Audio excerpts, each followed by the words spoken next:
Assalamualaikum warahmatullahi wabarakatuh. Bismillahirrahmanirrahim. Alhamdulillahirabbil alamin. Wassalatu wassalamu ala asrofil anbiya'i wal mursalin sayyidina wa maulana Muhammadin wa ala alihi wa sahbihi ajmain, amma ba'du. Pada kesempatan kali ini, saya Anisatul Musfirah, Prodi Pendidikan Guru Madrasah Ibtidaiyah, Fakultas Ilmu Tarbiyah dan Keguruan, UIN Sunan Kalijaga Yogyakarta, akan melakukan resensi buku yang berjudul Fikih Wanita karya Komarudin Awam SAG MA. Tujuan saya melakukan resensi buku yaitu untuk memenuhi tugas ujian akhir semester genap mata kuliah Fikih dan Usul Fikih yang diampu oleh Bapak Dr. Nasiruddin MPD. Saya akan menjelaskan tentang biografi penulis. Komarudin Awam SAG MA lahir di Jakarta pada 9 April 1973. Beliau tercatat pernah meraih gelar sarjana jurusan Pendidikan Agama Islam di STAI UMAA Jakarta pada tahun 2000. Kemudian beliau merampungkan program magister di Pascasarjana Institut Ilmu Al-Quran dan Hadis. Selain pendidikan formal tersebut, beliau juga pernah menempuh pendidikan di LIPIA Jakarta, Diploma Bahasa, dan LBIH Jakarta, Terjemah Al-Quran. Aktivitas beliau sekarang adalah membina beberapa majelis taklim antara lain MT Kantor Kejaksaan Agung Blok M, MT Karyawan Hotel Pullman HI, MT Ibu-Ibu Al-Irsyad Matram dan Petaburan, MT Karyawan Bank Arta Graha Kota, MT Karyawan Bank Syariah Mandiri Ciledug, serta MT Ibu-Ibu Darul Rahman Tangsel. Beliau juga menjadi pembina Korps Mubalik Tangsel dan Yayasan Smart Leadership. Beberapa karya tulis yang telah beliau hasilkan selain Fikih Wanita adalah Mata Air Syahadat untuk Negeriku, Dai Karismatik, Indahnya Hidup di Bawah Naungan Syahadat, dan Risalah Sholawat. Saya akan ulas sedikit bahasan dalam buku ini. Pada bagian pertama, membahas perspektif Al-Quran tentang perilaku wanita. Pertama, aurat wanita. Dalam kamus fikih, kata aurat dimaknai cacat atau kekurangan sehingga wajib ditutupi dan dihalangi.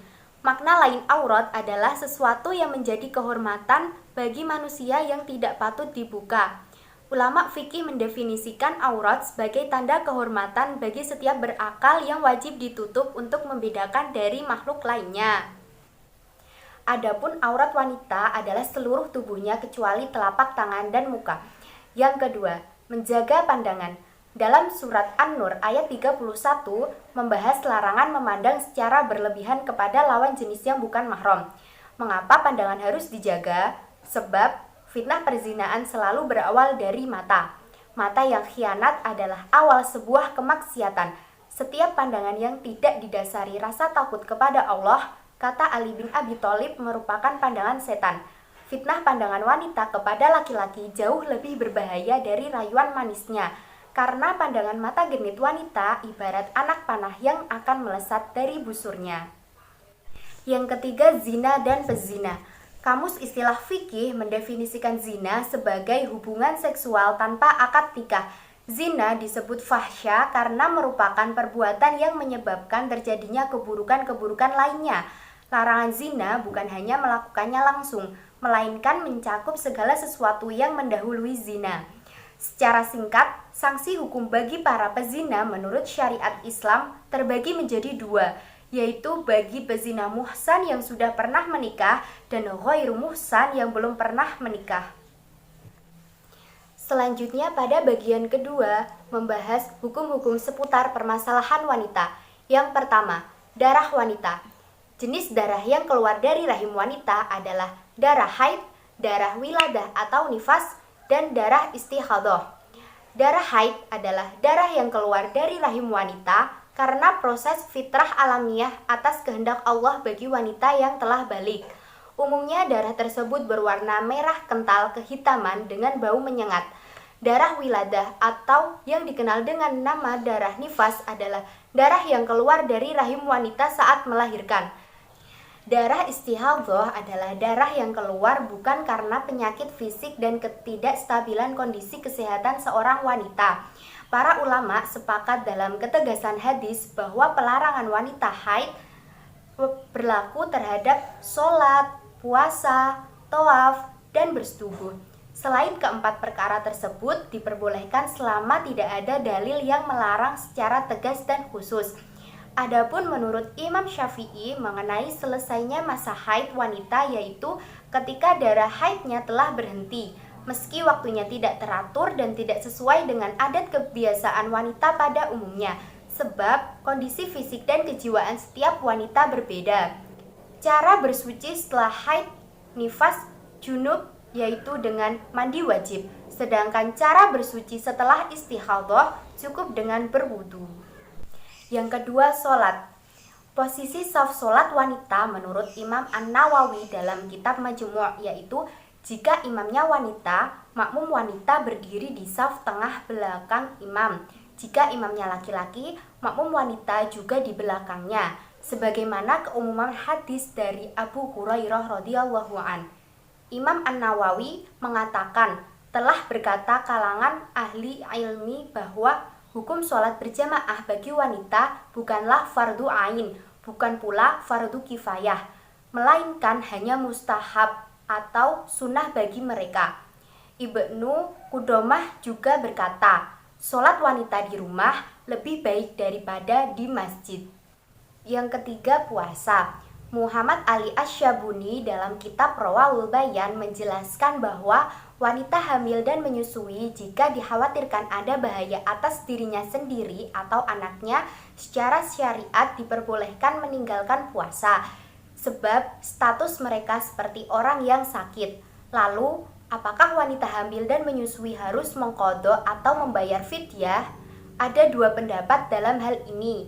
Imam Hanafi berpendapat bahwa mereka wajib mengqadha puasa yang ditinggalkan. Adapun Imam Ahmad dan Imam Syafi'i bahwa mereka wajib mengqadha juga membayar fidyah dengan argumentasi dalam Quran surat Al-Baqarah ayat 184. Namun, Imam Qurtubi dalam tafsirnya memberikan jalan tengah tentang hukum tersebut. Jalan tengah terbaiknya adalah hanya mengerjakan salah satu dari hukum yang diberikan Islam.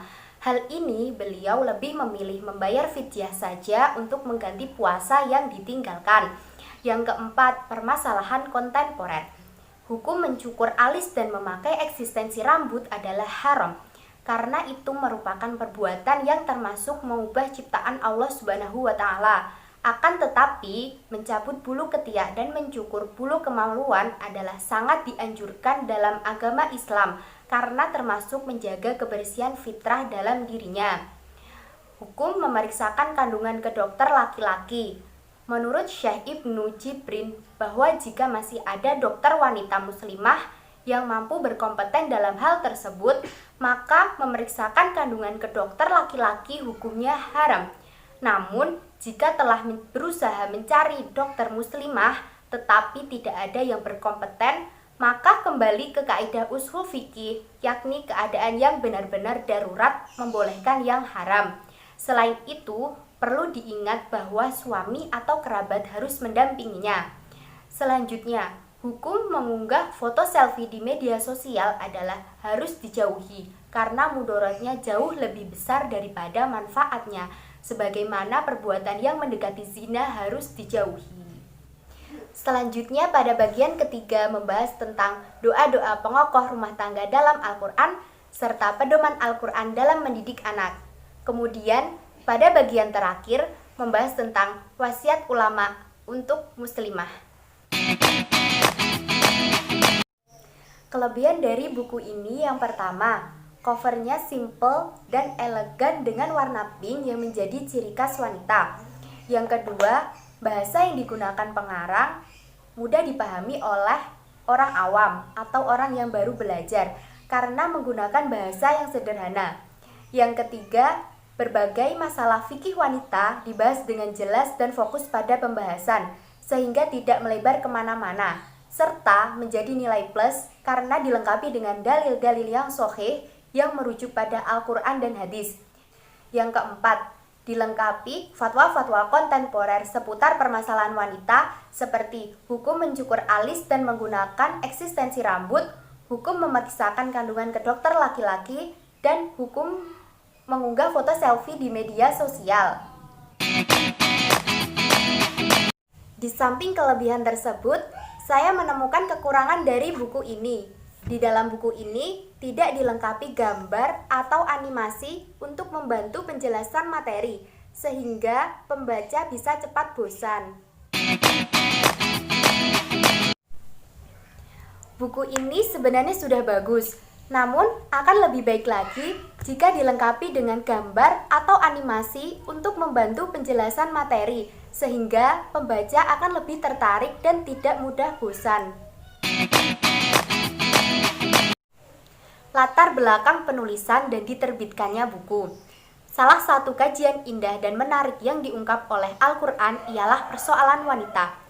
Sejak zaman Nabi Adam alaihi salam sampai Nabi Muhammad sallallahu alaihi wasallam, wanita selalu menempati bagian sejarah peradaban manusia. Pola tingkah laku dan kehidupan wanita menjadi sorotan untuk diangkat pada tema-tema ilmiah di dalam kitab fikih. Untuk itu, Komarudin Awam SAGMA mencoba mengangkat isu seputar hukum wanita baik dalam perspektif Al-Quran maupun ditinjau fikih kontemporer. Al-Quran dengan gaya dan tata bahasa yang khas mengangkat tema-tema penting seputar hukum fikih wanita. Tentu saja kajian tersebut tidak lengkap jika tidak didukung sumber ilmu yang jernih dari para ulama ahli di bidangnya. Komarudin Awam SAGMA mencoba merangkum hal tersebut dalam risalah ringkas berjudul Fikih Wanita. Setelah membaca buku ini, dapat saya simpulkan bahwa buku ini sangat bagus dan cocok dibaca oleh wanita mulai dari remaja hingga yang sudah menikah. Karena begitu banyak ilmu yang akan didapat dari buku ini yang berkaitan dengan ibadah dan permasalahan kehidupan wanita sehari-hari, mulai dari haid dan nifas hingga permasalahan kontemporer seperti hukum menyukur alis dan memakai eksistensi rambut, hukum memeriksakan kandungan ke dokter laki-laki, hukum mengunggah foto selfie di media sosial, dan masih banyak lagi. Demikian yang dapat saya sampaikan mengenai resensi buku yang berjudul Fikih Wanita karya Komarudin Awam SAGMA. Saya mohon maaf apabila ada kekurangan dan kesalahan kata. Wassalamualaikum warahmatullahi wabarakatuh.